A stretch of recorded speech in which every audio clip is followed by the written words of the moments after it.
मेरे प्यारे विद्यार्थियों, आप सभी को पता है कि हम लोगों ने अभी तक इस भक्तिन पाठ के अंतर्गत पाठ सारांश को तो पढ़ ही लिया था। कल की वीडियो में हमने पाठ सारांश को तो कंप्लीटली पढ़ ही लिया था। आज हम लोग भक्तिन के विषय में जो पाठ के बाह्य प्रश्न उत्तर है इन पर चर्चा करने जा रहे हैं, जिनमें हमारा पहला प्रश्न क्या है कि भक्तिन अपना वास्तविक नाम लोगों से क्यों छिपाती है।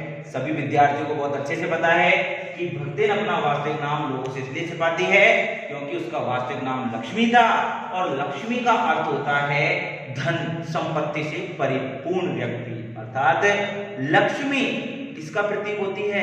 धन का प्रतीक होती है। लक्ष्मी हमारी देवी भी है जो धन की देवी मानी जाती है। इस तरीके से वह निर्धन और गरीब होने के कारण से अपना नाम लोगों से छुपाती थी। और भक्तिन को भक्तिन नाम किसने दिया? लेखिका महादेवी वर्मा ने दिया। क्यों दिया?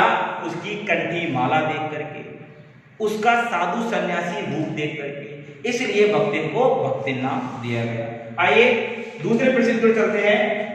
पहला प्रश्न हमारा कंप्लीट हो गया और मैं जहां तक समझता हूं सभी विद्यार्थियों ने इस प्रश्न को पहले ही हल कर लिया था, और जिनमें से मुझे कुछ विद्यार्थियों ने अपनी कॉपी भी दिखाई जिनमें टीसा जैन का काम प्रॉपर था, बड़ा सुंदर काम था, और उसने पूरा कार्य करके कंप्लीटली चेक कराया। मुझे बहुत अच्छा लगा। ऐसे होमवर्क को देख करके हमें अपने कार्य करने में बड़ा प्रोत्साहन मिलता है। इसलिए मैं निवेदन करना चाहूंगा आप सभी विद्यार्थी इसी तरीके से अपना होमवर्क करते रहे और समय समय पर हमें दिखाते रहे। दूसरा प्रश्न है आपका, दो कन्या रत्न पैदा करने पर, ये भी हम चर्चा में कर चुके थे कल, लेकिन पुनः एक बार बता रहा हूं।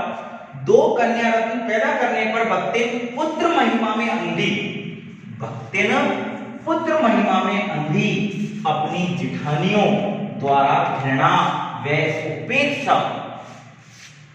पुत्र महिमा में अंधी कौन है? उसकी जिठानियां। किसकी जिठानियां? भक्तिन की। भक्तिन की जिठानियां जो थी वो पुत्र महिमा में क्या थी? अंधी थी। तो पुत्र महिमा में अंधी अपनी जिठानियों द्वारा घृणा व उपेक्षा का शिकार बनी। तो क्या इससे आप सहमत हैं? क्या स्त्री द्वारा स्त्री का ऐसा अपमान समाज में किया जाना चाहिए? क्या आप इस बात से सहमत हैं? मैं तो बिल्कुल नहीं, और आप भी बिल्कुल नहीं होंगे। कैसे? कि जो दो कन्या रत्न भक्तिन ने पैदा किए, अर्थात दो कन्याओं को उसने पहले जन्म दिया और बाद में तीसरी कन्या और हो गई, जिसके कारण से उसकी जेठानी और उसकी सास उससे घृणा करती थी, उपेक्षा करती थी उसकी। और इस घृणा और उपेक्षा की शिकार कौन हुई? भक्तिन हुई। किनकी? जेठानी की और उसकी सास की। क्यों? क्योंकि उनके तो क्या थे?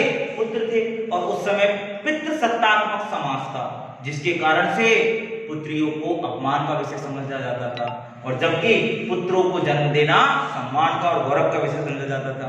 तो इस तरीके से हम कह सकते हैं, क्या कह सकते हैं कि यहाँ इस पाठ के अंतर्गत जो भक्तिन है वह भक्तिन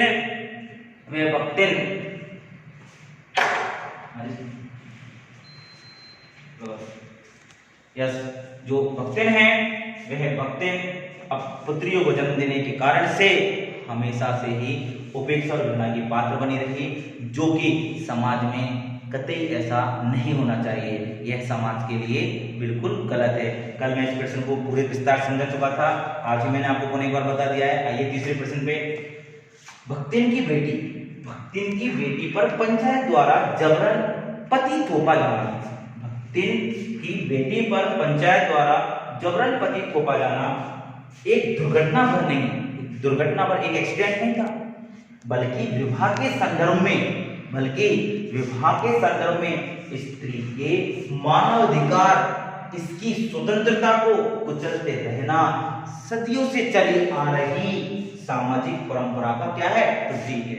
आप लोगों ने देखा इस पाठ में क्या हुआ था कि जो भक्तिन थी, उस भक्तिन की जो बेटी थी, उस विधवा बेटी के ऊपर षड्यंत्र रच करके उसके जेठ ने अपने तीतरबाज चरित्रहीन साले से उसका विवाह करवा दिया। किस प्रकार से? कि उसने, अर्थात उस तीतरबाज साले ने, उस भक्तिन के जेठ के साले ने उस भक्तिन की बेटी को एक कमरे में बंद किया और कमरे में बंद करके अंदर से कुंडी लगा ली।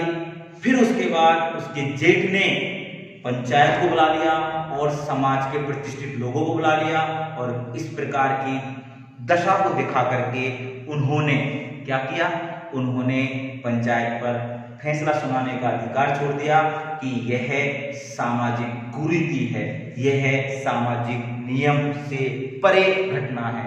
और पंचायत ने भी पुरुष प्रधान समाज में, छल छदम समाज में भक्तिन का पक्ष न लेकर के बल्कि पुरुषों का पक्ष लिया और भक्तिन को उसकी सजा भोगनी पड़ी, अर्थात अपनी बेटी की शादी उस तीतरवा साले से करवानी पड़ी। यह हमारे समाज की सामाजिक कुरीतियों संबंधी सदियों से चली आ रही परंपरा का प्रतीक इसलिए कहलाता है क्योंकि सदियों में पहले भी ऐसे ही हो रहा था और आज भी ऐसे हो रहा है। बेटी का जब विवाह किया जाता है तो उस लड़की से कुछ नहीं पूछा जाता है, केवल परिवार वाले ही उसके बारे में देखते हैं और उसके बारे में बताते हैं और उसका विवाह तय कर देते हैं। इस तरीके से आज भी स्त्री को एक सामान्य श्रेणी का दर्जा दिया जा रहा है जिसका कि महादेव वर्मा ने विरोध किया है। इसके बाद हम आते हैं हमारे चौथे प्रश्न की ओर। चौथा प्रश्न हमारा, भक्तिन अच्छी है यह कहना कठिन होगा। भक्तिन अच्छी है यह कहना कठिन होगा क्योंकि उसमें दुर्गुणों का अभाव नहीं। लेखिका ने ऐसा क्यों कहा होगा? देखो आपको पता है भक्तिन अच्छी है। भक्तिन का आपने चरित्र गांव में भी देखा, शहर में भी देखा, महादेव वर्मा के साथ कितनी अच्छी उसकी यूनियन थी। लेकिन दिक्कत क्या है कि भक्तिन के अंदर कुछ दुर्गुण भी थे। दुर्गुण क्या कहते हैं? जैसे भक्तिन महादेव वर्मा के पास जब घर में रहती थी तो उसके आसपास जो भी पैसा पड़ा होता था उस पैसे को उठा करके वह किसी घड़ी में रख देती थी। तो यह चोरी है, लेकिन भक्तिन इसको चोरी नहीं मानती थी। महादेव वर्मा को तो यह दुर्गुण लगा। दूसरा कि जब महादेव वर्मा उसके ऊपर विरोध करती तो वह अपनी बातों को घुमा फिरा करके झूठ बोल देती थी, अर्थात महादेव वर्मा को उसका झूठ बोलना भी बिल्कुल पसंद नहीं था। तीसरी बात हम करें तो आपने देखा होगा कि वह लोगों को अपनी इच्छा अनुसार बदलने पर मजबूर कर देती थी, जबकि स्वयं सामने वाला चाहे सही कह रहा हो या गलत कह रहा हो उनकी बातों पर बिल्कुल भी ध्यान नहीं देती थी। तो इस तरीके से कुछ आदतें भक्तिन की ऐसी थी कि जिन्हें क्या बताया जा सकता है, उसका दुर्गुण कहा जा सकता है। इसलिए महादेव वर्मा ने उसके दुर्गुणों का भी अभाव उसके अंदर नहीं देखा। आगे बात करें भक्तिन द्वारा शास्त्र का प्रश्न सुविधा लेने का क्या उदाहरण लेखिका ने दिया। तो आपको पता है कि भक्तिन से एक बार महादेव वर्मा ने कहा कि तुम जो गुरुवार को बृहस्पतिवार को अपना सिर मुंडाती हो इस तरीके से अपना सिर मत मुंडाया करो क्योंकि लड़कियों को, स्त्रियों को ये शोभा नहीं देता। लेकिन भक्तिन ने क्या कहा? भक्तिन ने कहा कि स्त्रियों के सिर घुटाने की बात शास्त्रों में लिखी है, जबकि यह किसी शास्त्र में नहीं लिखी थी। तो भक्तिन द्वारा ऐसा कहने पर जबकि भक्तिन ने किसी से सुनी थी, किसी व्यक्ति से बात सुनी थी, लेकिन इसको शास्त्र सम्मत कर दिया। तो ऐसी बात को कहने पर महादेवी वर्मा ने क्या कहा कि यह भक्तिन किसी भी प्रकार के प्रश्न को शास्त्रार्थ दे करके और उसे सुलझाने में भी समर्थ है। इस प्रकार का उदाहरण हमें इस पाठ में मिला। आज का इस वीडियो का अंतिम प्रश्न जिसको कि मैं आपको बताने जा रहा हूं कि भक्तिन महादेव वर्मा के साथ होकर के महादेव वर्मा को किस प्रकार से देहातिन बना देती है। तो आपने देखा होगा कि महादेव वर्मा किस प्रकार से देहातिन बन जाती है कि वो भक्तिन के हाथ का बना देहाती खाना खाने लग जाती है। गाढ़ी दाल, गाढ़ी सब्जी, बाजरे की रोटी, अर्थात वह ऐसे खाने को खाना पसंद करने लग जाती है जो खाना उसने अपने जीवन में कभी नहीं खाया। कई प्रकार के ऐसे जैसे लापसी पीना, मोटी रोटी खाना, गुड़ से रोटी खाना।